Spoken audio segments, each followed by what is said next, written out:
Hello friends, welcome to my channel Priyanka's life capture. তো তোমাদের সবাইকে জানাই শুভ দীপাবলি। আর আমরা এখন দেখো বেরিয়ে পড়েছে ঠাকুর দেখতে। আর আমরা একটু রাত করেই বেরিয়েছিলাম, কারণ তাড়াতাড়ি বেরায়নি। আর যেহেতু আমরা রাত করে বেরিয়েছি, ওই জন্য মা বললো যে তোমরাই যাও, দেখে আসো, আমি আর যাবো না। ঠিক আছে, তো আমি, মিস্টার ঘোষ, প্রিয়ান, দাদাভাই, দিদিভাই, নীলু, আমরা সবাই মিলে ঠাকুর দেখতে এসেছি। ফার্স্টেই দেখো আমরা চলে এসেছি কেদারনাথ দেখতে। এখানে আমাদের কেদারনাথ করেছিল। তো কেদারনাথের মতনই, কারণ এতটা হাইট করেছে, প্রায় 50-60 ফুট। দেখো মানে কতটা তোমরা বুঝতে পারছো, আমি বুঝতে পারছি না। দেখো, আর সিঁড়িগুলো এত উঁচু খাড়া ছিল যে যেমন উঠতেও কষ্ট হয়েছে তেমন নামতেও কষ্ট হয়েছে।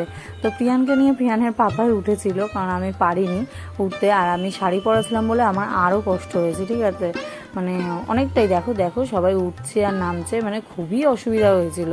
তো চলো দেখতে থাকো তোমরা।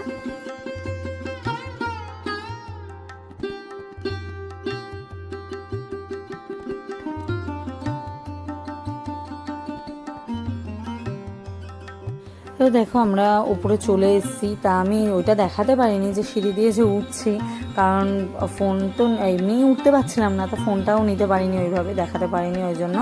তা দেখো উপরে চলে এসেছি। দেখো ঠাকুরটা খুব সুন্দর করেছিল।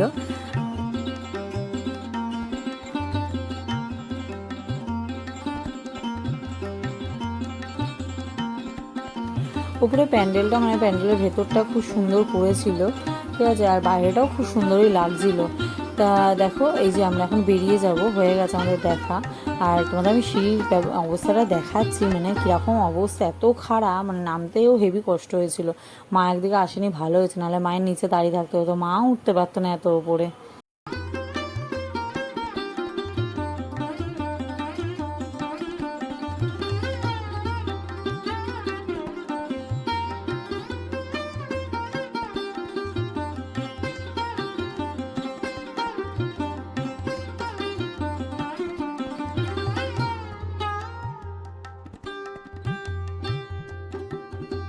তবে দেখো এটা আরেকটা প্যান্ডেল। এই প্যান্ডেলটা তৈরি করেছে মাটির প্রদীপ দিয়ে, পুরোটাই মাটির প্রদীপ। আর যে ভাঁড় আছে না, যে চা খায় যে ভাঁড়, ওই ভাঁড় দিয়ে মাটির জিনিস দিয়ে এখানে তৈরি করা হয়েছে। এই যে সামনে যে ফুল মতন দেখছো পদ্ম ফুলের, এটা পুরোটাই কিন্তু প্রদীপ দিয়েই করা, মাটির যে প্রদীপ, এখানে পুরোটাই প্রদীপ দেওয়া করা। আর দেখো চারিদিকে লাইটে পুরো ভর্তি রয়েছে, আরও সুন্দর লাগছিল প্যান্ডেলটা। দেখো ফুলটা কত দারুণ করেছে, দেখো প্রদীপগুলো দিয়ে খুব সুন্দর লাগছিল। দেখো সব মাটির প্রদীপ দিয়ে সব করা।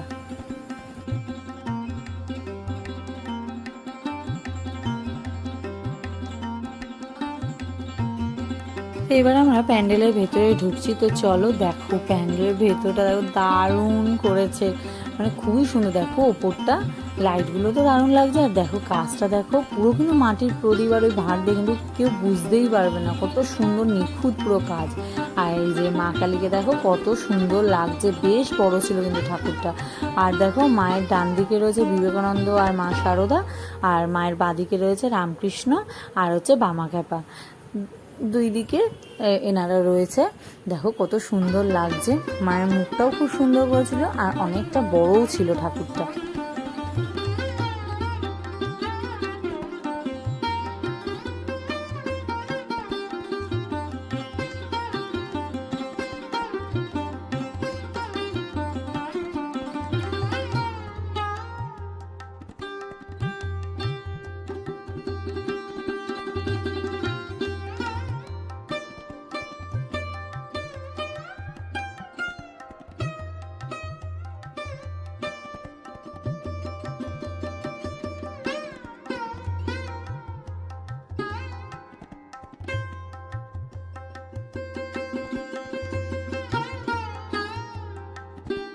এই প্যান্ডেলটা দেখো, এটা আরেকটা প্যান্ডেল। এইটা দেখো এত সুন্দর করেছে, মানে করেছেও যেমন আর কালারটাও ঠিক তেমনই, মানে ফুটেছে, দারুণ লাগছিল।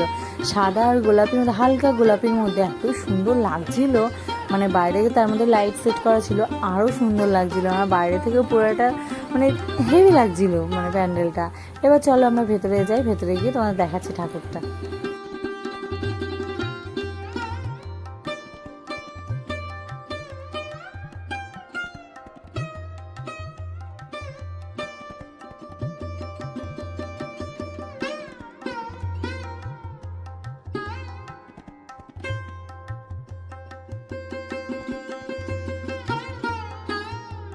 তা আমার ভেতরে ঢুকেই ফার্স্টেই যেটা একদম চোখে পড়লো সেটা হচ্ছে দেখো ঝাড়বাতিটা উপরে এত সুন্দর আর এত বড় ঝাড়বাতিটা, দারুণ লাগছিল। মানে এটাতেই পুরো যেন আলোয় আলো হয়ে গেছে এত।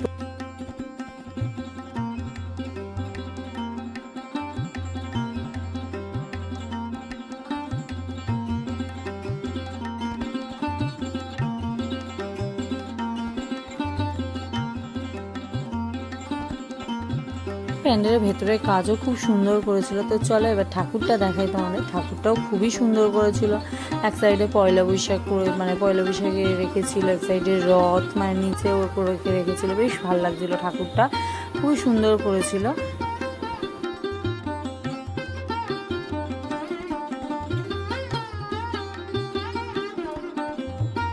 আমাদের ঠাকুর দেখা হয়ে গেছিলো, এবার আমরা বাড়ি চলে যাবো। তো আজকের ভিডিওটা এই পর্যন্তই, বেশি বড় করিনি, ভিডিওটা ছোটোর মধ্যেই আছে। তো তোমরা দেখে জানিও অবশ্যই যে কেমন হয়েছে, কমেন্ট বক্সে কমেন্ট করো। যদি ভালো লাগে আমার ভিডিওটা তো অবশ্যই এটা লাইক করে দিও, আর আমার চ্যানেলটাকে অবশ্যই সাবস্ক্রাইব করে দিও। যারা এখনও কিন্তু সাবস্ক্রাইব করুন তারা কিন্তু তাড়াতাড়ি গিয়ে সাবস্ক্রাইব করে দাও, আর পাশে বেল বাটনটা আছে সেটা ক্লিক করে দাও, যাতে আমি যখনই ভিডিও আপলোড করি তোমরা নোটিফিকেশন পেয়ে যাও। তো আজকের মতন টাটা, আবার দেখা হবে তোমাদের সাথে অন্য কোনো নতুন ব্লগে।